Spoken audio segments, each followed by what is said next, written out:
विश्व के सभी मेरे साथियों को राजरत्न अम्बेडकर की ओर से जय भीम, नमो बुद्धाय। द अनटोल्ड अम्बेडकर के 13वें भाग में आप सभी लोगों का स्वागत है। डॉक्टर बाबा साहब अम्बेडकर जी ने भारत का ही नहीं बल्कि विश्व का सर्वोत्तम ऐसा संविधान भारत को निर्माण करके दिया। लेकिन आज भी भारत के सवर्ण जो है, ब्राह्मण जो है, ये भारत के संविधान को नहीं मानते।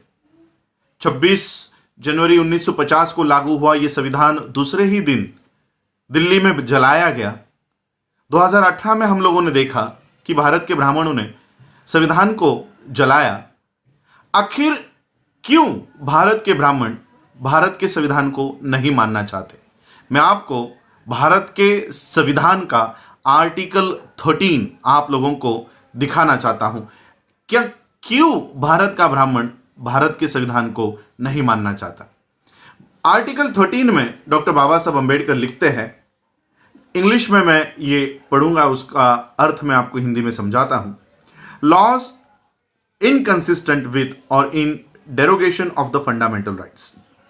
Article 13, all laws in force in the territory of India immediately before the commencement of this constitution, insofar as they are inconsistent with the provision of this part, shall to the extent of such inconsistency be void।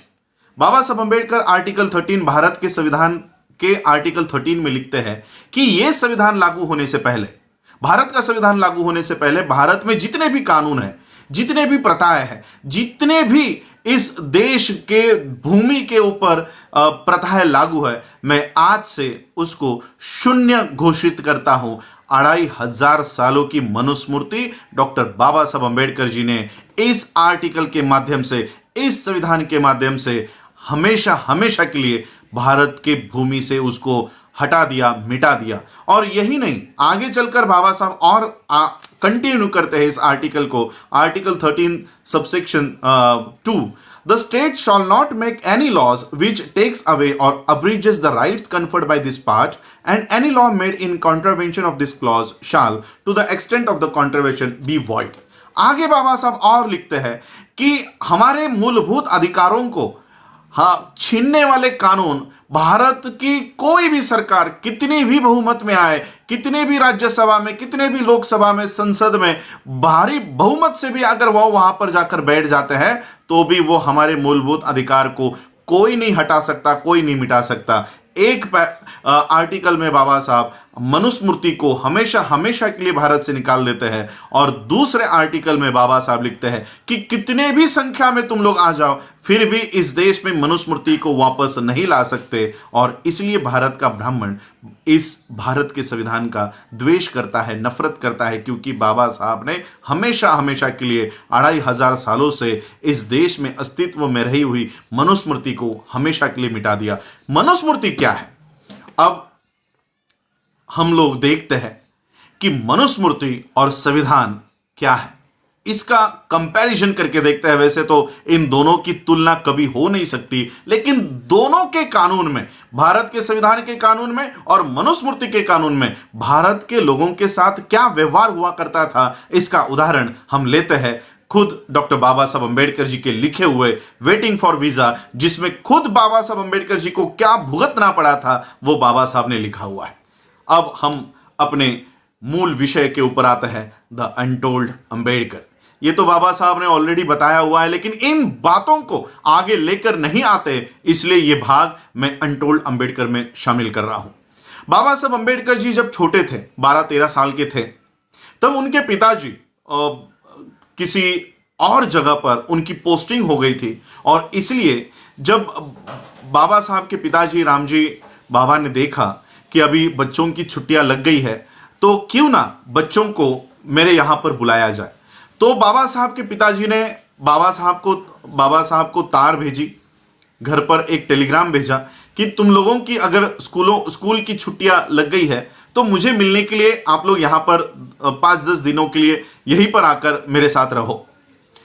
ये Telegram घर पर मिला।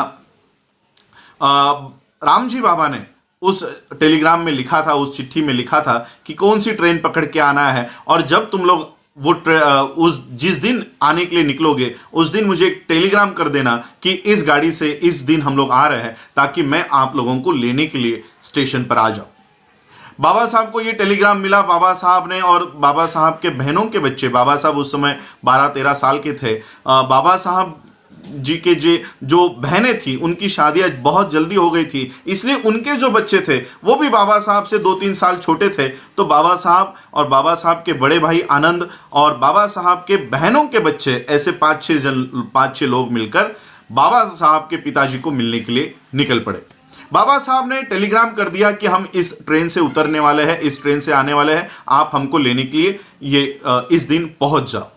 अब ये Telegram ही बाबा साहब के पिताजी को मिला नहीं, तो बाबा साहब के पिताजी को पता ही नहीं था कि मेरे बच्चे कौन से ट्रेन से आने वाले हैं और कौन से दिन आने वाले हैं। अब बाबा साहब ट्रेन पकड़ के प्लेटफॉर्म पर आकर उतर गए, सारे बच्चों के साथ उतर गए। सभी ट्रेन में से उतरी हुई भीड़ अपने अपने दिशा में चली गई। बच्चे वैसे ही प्लेटफॉर्म पर अपने पिताजी की राह देख रहे हैं। सभी लोग जाने के बाद स्टेशन मास्टर ने देखा ये बच्चे तो अच्छे घर के लग रहे हैं, अच्छे कपड़े पहने हुए हैं। वो स्टेशन मास्टर इन बच्चों के पास आया और बच्चों को पूछा कि कहाँ जाना है, किनके बच्चे हो। तो बाबा साहब ने बताया, वो टेलीग्राम बताया कि हम मेजर सूबेदार रामजी अंबेडकर जी के बच्चे हैं और हमको हमारे पिताजी ने बुलाया है। वो हमको लेने के लिए आने वाले थे, शायद हमारा टेलीग्राम उनको मिला नहीं है तो इसलिए वो हमको लेने के लिए नहीं पहुंच पाए। हमको इस पते के ऊपर जाना है, हमें यहां पर छोड़ दीजिए। तो स्टेशन मास्टर ने वहीं पर बगल में एक बैलगाड़ी खड़ी हुई थी, उस बैलगाड़ी वाले को बुलाया और कहा कि देखो ये अच्छे घर के बच्चे हैं, मेजर सूबेदार मेजर के बच्चे हैं, आप एक काम करो, इनको इस पते पर छोड़ कर आओ। तो वो बैलगाड़ी वाले ने सभी बच्चों को बैलगाड़ी में बिठाया। बैलगाड़ी बाबा साहब अंबेडकर जी के पिताजी के उस लोकेशन की तरफ चलने लग गई और थोड़ी देर में बैलगाड़ी वाले ने बाबा साहब से और बच्चों से बात करना शुरू कर दिया। और बातों बातों में बैलगाड़ी वाले ने बाबा साहब कौन से जाति के हैं, कौन से वर्ण के हैं, ये सारी हकीकत उस बैलगाड़ी वाले ने प्राप्त कर ली। बैलगाड़ी वाले को जैसे ही पता चला कि बाबा साहब एक अछूत है, अछूत के बच्चे हैं, वैसे ही उसने बैलगाड़ी रोकी और बैलगाड़ी रोककर सभी बच्चों को नीचे उतारा। बाबा साहब ने कहा कि हमको हमारे पिता के यहां छोड़ो।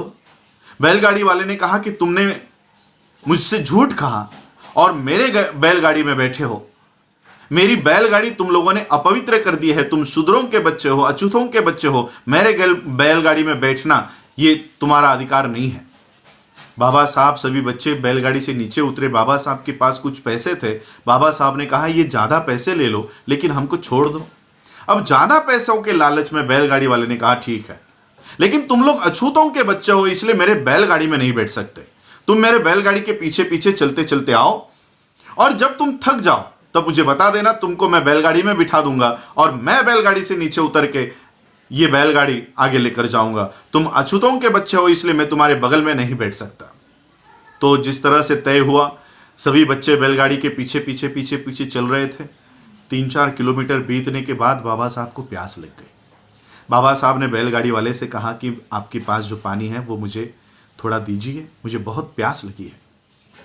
बैलगाड़ी वाले ने कहा तुम लोग अछूतों के बच्चे हो, मैं तुम लोगों को अपना पानी नहीं पिला सकता, लेकिन आगे कोई अगर तालाब आता है, कोई नदी आती है तो मैं वो गाड़ी रुकाकर तुम लोग पानी पीकर आ जाओ।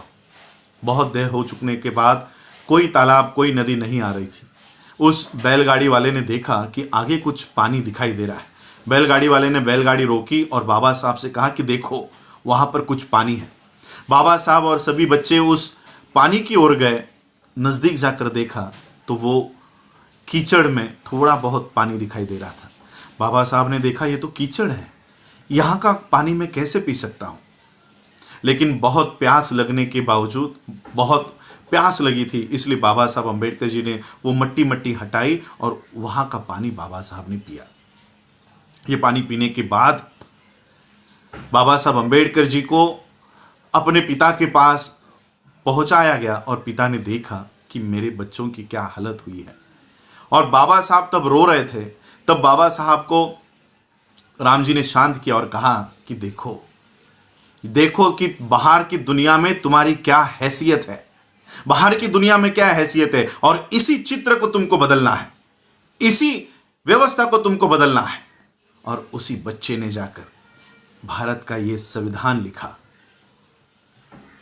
मनुस्मृति के कानून में बाबा साहब को कीचड़ का पानी पीने के लिए मजबूर कर दिया गया था। 2500 सालों की मनुस्मृति को बाबा साहब अंबेडकर जी ने एक ही आर्टिकल में इस देश से हटा दिया और ऐसी व्यवस्था लेकर आए। 2500 सालों की मनुस्मृति और 70 सालों का यह संविधान, इन 70 सालों में इतना बदलाव आ गया कि जिन बाबा साहब अंबेडकर जी को कीचड़ का पानी पीने के लिए मजबूर कर दिया गया था, इस संविधान के वजह से आज हम लोग फिल्टर और मिनरल का वाटर पीते हैं, बिस्लरी का पानी पीते हैं, 50 रुपए लीटर का पानी लाकर हम लोग अपने घरों में पीते हैं। ये बाबा साहब अंबेडकर जी के इस संविधान की वजह से, 70 साल के इस संविधान की वजह से आज हमारी जो परिस्थिति है वो इतनी बदल गई। 2500 सालों का मनुस्मृति हमको पानी पीने के लिए रोकता था, बाबा साहब का ये संविधान हमको बिस्लरी का पानी पीने की इजाज़त देता है। यह है बाबा साहब का संविधान, और इसलिए